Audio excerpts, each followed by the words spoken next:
de una marca que en 1955 lanzó el DS, una auténtica revolución tecnológica y de diseño en su momento, que en 1973 lanzó el CX, una de las berlinas más aerodinámicas, más rápidas, más avanzadas de su tiempo, que en la década de 1990 lanzó el XM, posiblemente uno de los coches más confortables de la historia y que en los últimos años llegó a tener un C6 paradigma del confort a la francesa.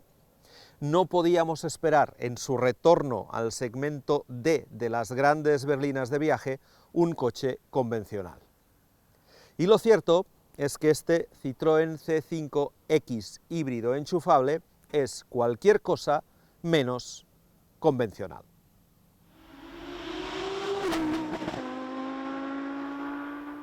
Citroën no esconde que ha hecho una berlina del segmento D, pero también deja muy claro que ha buscado un planteamiento distinto, porque en este segmento de las berlinas clásicas de marca generalista, ahora mismo solo hay 5 alternativas, siempre que no queramos meternos en el segmento premium. El Ford Mondeo dejó de fabricarse hace ya algunos meses. El Opel Insignia no figura ya en el configurador de Opel España. Del Volkswagen Passat ya solo se vende la versión familiar Variant y el Renault Talisman también desapareció sin dejar descendencia. Hoy, si alguien quiere una berlina grande de marca generalista, puede optar por un Mazda 6, un coche lanzado hace 9 años y que se ha ido actualizando, un Peugeot 508 con el que el CX5 comparte algunos de los motores, un Skoda Superb, que es la más ortodoxa de este tipo de berlinas y que ofrece una gama muy amplia, un Toyota Camry que solo se vende en versión híbrida, o un Volkswagen Arteon, que no deja de ser una berlina baja o, si lo preferís, un coupé de 4 puertas. Y desde ahora también por un Citroën C5X, un coche que, siendo rival de todos los citados, no se parece en nada a ninguno de los citados. Y es que, según la marca, el C5X no es ni una berlina, ni un Break, ni un SUV, aún queriendo ser una berlina, un Break y un SUV. Tiene de berlina del segmento del tamaño, 4,81 metros de largo, y como veremos luego, el confort y el refinamiento de marcha. De un familiar tiene el portón trasero y la capacidad de maletero con 545 litros, aunque en este híbrido enchufable se rebaja a 485. Y tiene de un SUV elementos como, por ejemplo, las protecciones inferiores y otros típicos de este tipo de coches, como son los pasos de rueda marcados en negro, y sobre todo una altura libre al suelo de 19,4 centímetros, fruto de montar unas llantas de 19 pulgadas en neumáticos de perfil 55. Por cierto, que sobre las llantas, esta combinación de colores, este negro brillante contrastando con el color plata, se consigue mediante inserciones de plástico de la parte negra. Estéticamente es un Citroën, de eso no hay ninguna duda. En el frontal tiene los rasgos típicos de los últimos productos de la marca, es decir, el logotipo en el centro, con este recurso que emplea Citroën de prolongarlo hacia los faros, de manera que es el propio logotipo el que define la anchura de la parrilla superior.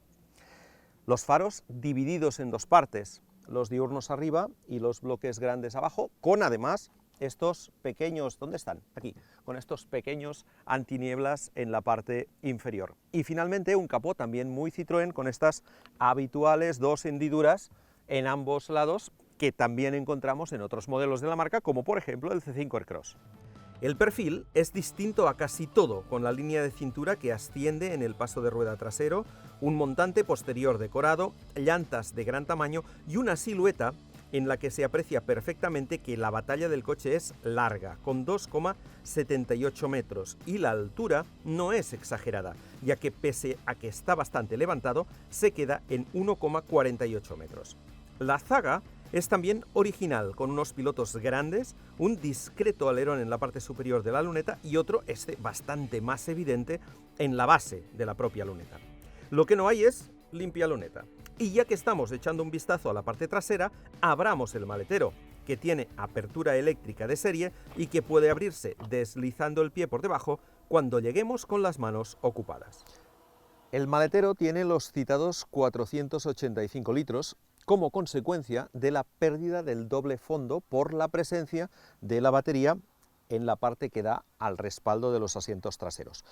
Sí es cierto que mantenemos aquí un pequeño doble fondo donde dejar algunos objetos, los triángulos, el kit de reparación de pinchazos, pero ya está. Tenemos un hueco auxiliar en esa zona de ahí. Estos listones, que van bien para cuando tenemos un objeto pesado, deslizarlo hacia adentro. Esta práctica bandeja que se va cuando abrimos el portón y por lo tanto nos despeja perfectamente el área de carga. Tenemos una trampilla para objetos largos y además la posibilidad de abatir desde aquí, desde el maletero, los respaldos de los asientos traseros mediante estos dos tiradores. En las plazas delanteras tenemos un salpicadero de diseño funcional, con una instrumentación digital algo pequeña que en este caso se acompaña de un head-up display de proyección en el parabrisas, de una pantalla de 12 pulgadas con las salidas de aireación justo debajo, de los mandos del climatizador separados, muy buena noticia, y de los elementos tradicionales en la consola central. Es decir, la palanquita del cambio, que a mí no me gusta nada, es muy pequeña, la tecla para seleccionar los modos de conducción, el botón del freno de mano eléctrico y el botoncito de la posición de parking, además de dos portalatas, todo ello insertado en una bonita pieza de este noble material llamado negro piano. El interfaz de la gran pantalla de 12 pulgadas es fácil de usar. Su menú puede personalizarse con widgets, ofrece información sobre el consumo y los flujos de energía, permite ver la cámara de marcha atrás y las cámaras perimetrales para aparcar sin sustos, ya que el coche es largo. Permite desconectar las numerosas ayudas a la conducción y tiene navegador, aunque puede usarse perfectamente el del móvil, igual que la música en streaming, ya que la conexión de móviles es inalámbrica. Finalmente, tiene un sistema de órdenes de voz al que se accede diciendo algo así como: «Hey, Citroën, ¿lloverá hoy en Prats de Lluçanès?» Sí, debería comenzar a llover el día de hoy a las 11 de la mañana en Prats de Lluçanès. El acabado interior es bueno, con materiales de calidad, agradables al tacto. El volante está achatado, no solo por debajo, sino también por arriba. Los volantes cuadrados, os lo aseguro, están al caer. Y encontrar una posición cómoda de conducción resulta muy sencillo. Sobre todo porque los asientos son muy buenos, de entrada son muy grandes, son muy confortables, parecen casi sillones orejeros. Y tienen un doble mullido. Al principio es un mullido blando en el que el cuerpo se asienta perfectamente, pero luego por debajo son firmes, de manera que no cansan en viajes largos. Yo con este coche hice un Madrid-Barcelona para traerlo a Barcelona para la prueba y la verdad es que llegué perfectamente descansado. Además tienen calefacción, exactamente igual que el volante. Con estos asientos tan grandes delante, ¿cómo se irá detrás? Pues supongo que estupendamente, porque este es un coche muy grande. Lo primero, fijaos que para entrar el asiento está relativamente lejos de la puerta y bastante bajo, de manera que el paso que hay que dar es bastante considerable. Eso sí, no toco en la cabeza al entrar. Una vez dentro, ¿qué destaca? Pues sobre todo esto, el espacio para las piernas. Dicen que este es un coche pensado para el mercado europeo y para el mercado chino, que por cierto es donde se fabrica, en China, y que en ese país les molan mucho los coches en los que hay mucha distancia entre la fila trasera y la fila delantera. Y este coche lo cumple a rajatabla, porque el espacio es descomunal. Además, podemos poner bien los pies debajo del asiento, yo ni llego con este situado en mi posición de conducción, de manera que esta cota es espectacular. También lo es la de anchura. Este es un coche en el que una persona que se sitúe en la plaza central irá relativamente cómoda. Aquí se puede viajar. Es el respaldo, como siempre, un poco duro, pero uno puede sentarse bien aquí porque el coche tiene una banqueta trasera muy ancha. Equipamiento de estas plazas: un par de tomas USB, salidas de ventilación, el apoyacodos habitual, el bolsillo en la puerta y este otro bolsillo en esta zona de aquí. Lo que menos me gusta, la cota de altura. Yo mido 1,69 m, me quedan tan solo 3 dedos hasta llegar arriba, por lo tanto una persona más alta que yo estará rozando en el techo con facilidad. Esto es consecuencia de que este es un coche que es alto por debajo, porque tiene mucha altura libre al suelo, pero en cambio la marca ha intentado mantener esta línea de berlina bajando un poco el techo. Y el resultado es esto, una habitabilidad fantástica en todas las cotas, excepto en la de altura. Citroën nos ha cedido para esta prueba la versión tope de gama con mecánica híbrida enchufable y el acabado máximo Shine Pack. Aquí debajo tenemos un motor de 4 cilindros y 1,6 litros de gasolina y un motor eléctrico de 110 caballos. Si sumáramos los dos darían 290, pero la potencia final conjunta es de 225 porque, como suele ser habitual en este tipo de vehículos híbridos, los dos motores nunca funcionan al máximo de su rendimiento al mismo tiempo. A diferencia de otros modelos de Stellantis, en el C5X solo existe esta posibilidad híbrida, un coche con tracción delantera y con cambio automático. No existe, como en algunos modelos de Peugeot y de DS, la opción de 2 motores eléctricos y tracción a las 4 ruedas. La batería para el sistema eléctrico es de iones de litio y tiene una capacidad de 12,4 kWh. Situada en la base del maletero detrás de los asientos puede cargarse hasta a 7,4 kWh, lo que facilita una recarga completa en poco más de hora y media, que pasan a ser 3,5 en una toma doméstica. Citroën anuncia para este coche un consumo medio de 1,3 litros a los 100 kilómetros, con la surrealista normativa WLTP para este tipo de coches, y unas emisiones de 30 gramos por kilómetro. No os creáis nada de eso. Como en todos los híbridos enchufables, esos consumos homologados son siempre mucho más bajos de lo que son en realidad. Mirad, con este coche pueden hacerse unos 50 kilómetros en modo 100% eléctrico. A partir de ahí, si seguimos viaje, llegaremos al final de los primeros 100 kilómetros con un consumo de gasolina de aproximadamente unos 3 litros.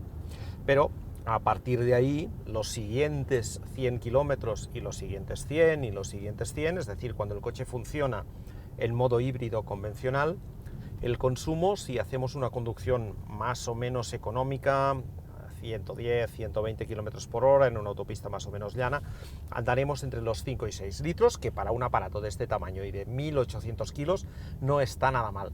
Y si vamos un pelín más rápido, o la orografía de la autopista es un poco más complicada, con más subidas y bajadas, estaremos en el orden de unos 7 litros. Es difícil pasar de ahí. Para irnos a 8, 9, 10 litros tenemos que meternos en una carretera de montaña y darle, pero este no es en ningún caso el objetivo de este coche. Eso sí, tened en cuenta que esta versión híbrida enchufable, además de maletero, pierde depósito, pasando de los 57 litros de las versiones de gasolina a solo 44, lo que obliga a parar a repostar más a menudo en los viajes largos. La marca anuncia una aceleración de 0 a 100 km por hora en 7,9 segundos y una punta de 233 km por hora, cifras más que correctas para un coche de este tamaño y esta potencia. Este C5X, como os decía al principio, es capaz de hacer del orden de 50 kilómetros en modo 100% eléctrico. Yo en ciudad he llegado a hacer 52 antes de que se pusiera en marcha el motor de combustión. Y en autopistas, si salís ya de casa y cogéis la autopista de inmediato, estaremos sobre 40, 42 kilómetros antes de que pase a ponerse en marcha el motor de gasolina. Cuando eso pasa, el coche no pasa a funcionar como un coche de gasolina, sino como un coche híbrido convencional. Es decir, que aunque la batería de propulsión esté a cero y no sea capaz de propulsar de manera continua y a una velocidad de hasta 135 km por hora el coche, sí que sigue recargándose y utilizando esa energía que recupera en las frenadas o en las bajadas como ahora para utilizarla cuando conviene. Por ejemplo, a la hora de recuperar o a la hora de hacer una aceleración es cuando el motor de gasolina interviene al máximo, pero el motor eléctrico al inicio también le ayuda un poco para conseguir una reacción del coche más rápida y una mejor capacidad de recuperación. O por ejemplo, en autopista, cuando estamos llaneando y levantamos un poco el pie, si luego volvemos a acelerar y aceleramos muy poquito, el coche se mueve en modo eléctrico aprovechando la energía que ha ido recuperando. Por lo tanto, a partir de ese momento el coche se comporta como un híbrido normal. Y es en esas circunstancias cuando en autopista llana podemos conseguir esos consumos que os comentaba al principio de entre 5 y 6 litros. Como todos los híbridos enchufables, por lo tanto, es un coche pensado para moverse en modo eléctrico en ciudad y en trayectos interurbanos cortos, con las ventajas añadidas a la hora de aparcar o entrar en los centros urbanos que le da su etiqueta 0 de la DGT. Y para viajar en modo híbrido en autopista con un consumo casi de diésel. La respuesta de este motor es correcta siempre que no perdamos de vista el tipo de coche que es este C5X. No es un motor que sea un tiro, aunque la verdad es que desde abajo acelera bien porque le ayuda un poco en modo híbrido el motor eléctrico.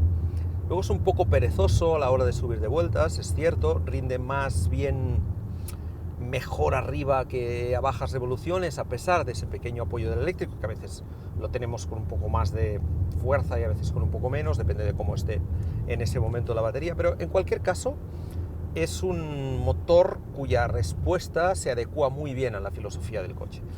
Y con el cambio sucede lo mismo, no es un cambio extraordinariamente rápido, podemos cambiar mediante las levas en el volante, pero no es una caja que destaque por eso, por la rapidez con que sube y baja.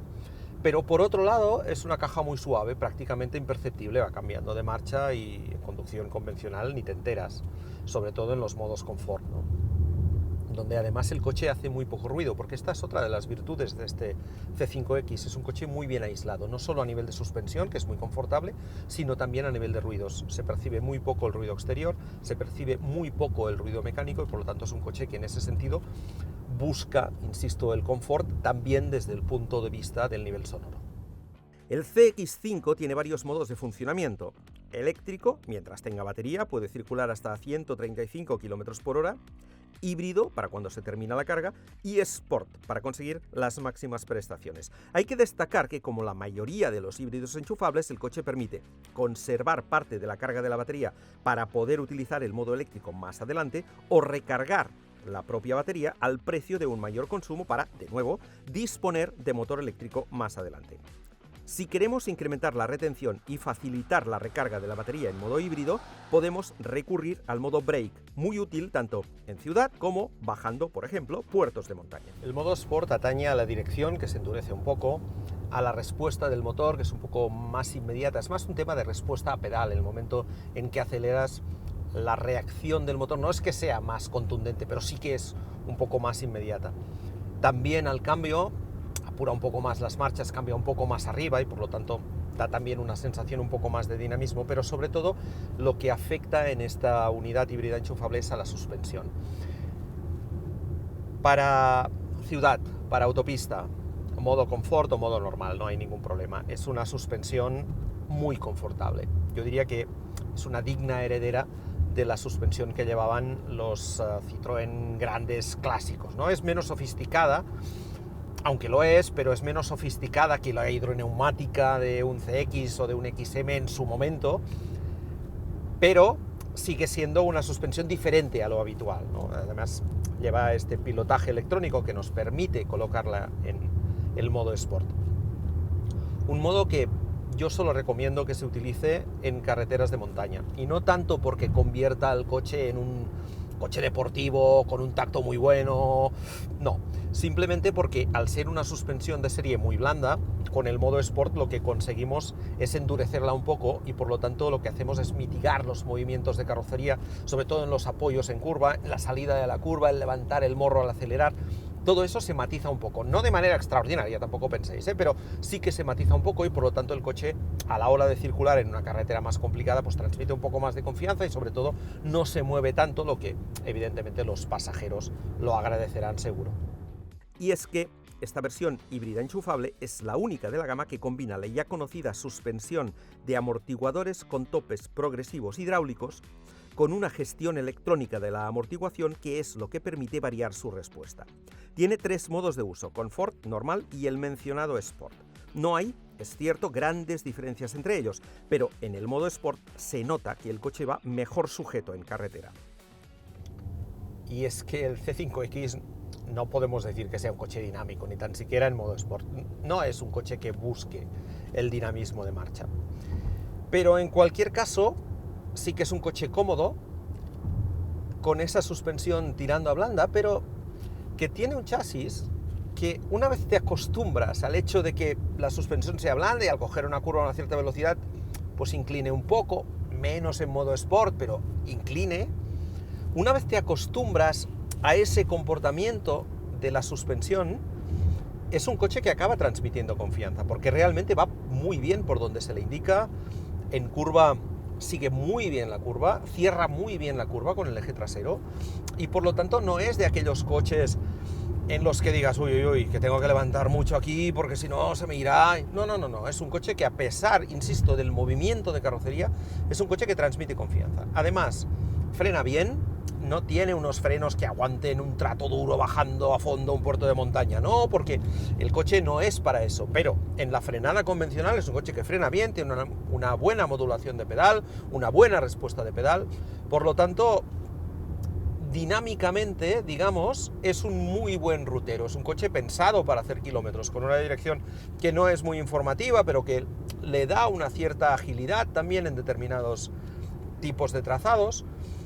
En ese sentido es un coche muy satisfactorio, teniendo en cuenta su filosofía de coche confortable para hacer viajes, en el que se pretende que los pasajeros vayan muy cómodos, muy bien sentados, que disfruten del viaje, para circular a velocidades convencionales, a velocidades legales.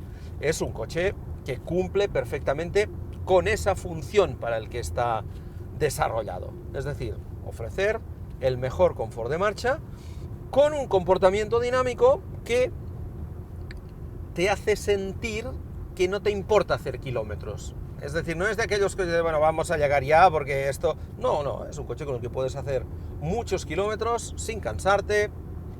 Realmente está, en ese sentido, muy conseguido. Con todo lo que lleva este híbrido enchufable de 225 caballos en acabado máximo Shine Pack, no nos parece un coche extremadamente caro. Cuesta 46.600 euros y 44.300 en acabado Shine. A modo de comparación, el Skoda Superb híbrido enchufable cuesta 50.100 euros, 4.500 más, y un Peugeot 508 con la misma mecánica 52.740 euros, 6.140 más. Hay que destacar, además, que el CX5 con el motor de gasolina de 130 caballos y acabado Fill Pack cuesta desde 31.900 euros. El acabado Shine Pack de nuestra unidad, por cierto, incluye todas las ayudas a la conducción.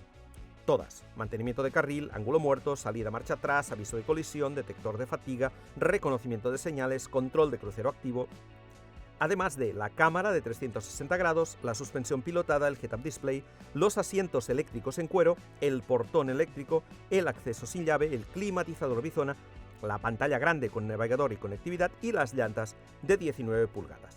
Las únicas opciones son una tapicería de cuero bitono por 800 euros, la pintura metalizada o nacarada y el techo de cristal practicable, que cuesta 1.300. ¿Ya no seguís en Telegram?